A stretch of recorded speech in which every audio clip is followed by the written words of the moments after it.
ఈరోజు ఇక్కడ CPM party భారతీయులను అవమానించినటువంటి దానికి ఎవరైతే అవమానించబడ్డారో అది 140 మందికి జరిగినటువంటి అవమానం కాదు, అది 140 కోట్ల మంది భారతీయులకు జరిగినటువంటి అవమానం అని భావించి ఈరోజు ఇక్కడ నిరసన చేపట్టడం జరుగుతూ ఉంది.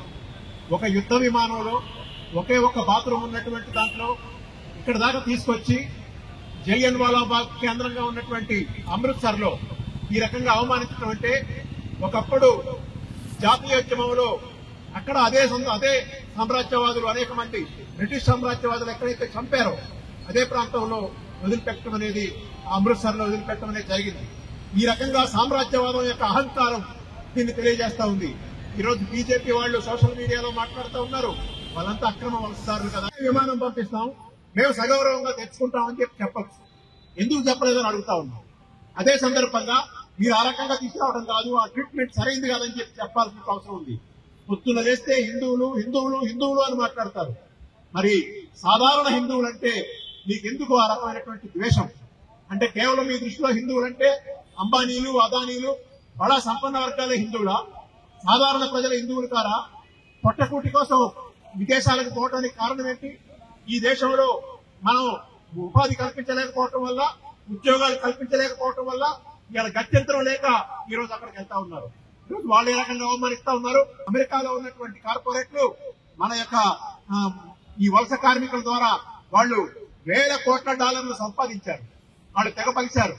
ఆ రకంగా మన యొక్క శ్రమని కొల్లగొట్టి వాళ్ళు కారుచౌకగా కాజేసి ఈ రోజు వాళ్ళని దుర్మార్గమైనటువంటి పద్ధతుల్లో వెళ్ళగొడుతున్నారు. ఈ రోజు అమెరికాలో ఉన్నటువంటి బడా కార్పొరేట్లందరూ కూడా ఈ వలస దేశాల నుంచి వచ్చినటువంటి, మూడో ప్రపంచ దేశాల నుంచి వచ్చినటువంటి కార్మికులందరినీ కూడా దోపిడీ చేసి వాళ్ళ యొక్క పెట్టుబడులు పెంచుకున్నారు. ఈ రోజు ఆ దేశాల ప్రజల్నే అత్యంత అవమానకరంగా పంపిస్తున్నటువంటి పరిస్థితి ఉంది. కాబట్టి మోడీ గారి ప్రభుత్వం అనుసరిస్తున్నటువంటి విధానం సరైంది కాదు. ఈ రోజు వేరే ఏదైనా పార్టీ కనుక అధికారంలో ఉండి ఉంటే, బీజేపీ వాళ్ళు ప్రతిపక్షంలో ఉండి ఉంటే, వాళ్ళు జాతీయవాదం అనేవాళ్ళు, హిందూవాదం అనేవాళ్ళు, దేశభక్తి అనేవాళ్ళు పూనకంతో ఊగిపోయేవాళ్ళు. అని ఈ రోజు ఆత్మగౌరవంతో ఈ భారత ప్రజలు మాట్లాడుతూ ఉంటే చాలా అవమానకరంగా మాట్లాడుతున్నటువంటి పరిస్థితి ఉంది. కాబట్టి ఈ చర్యని ఖండించాలని చెప్పి ఈ రోజు వాళ్ళ తరపున సంఘీభావంగా ఎవరైతే అవమానించబడ్డారో వాళ్ళ తరపున సంఘీభావంగా ఈ రోజు సిపిఎం పార్టీ నిలబడ్డది.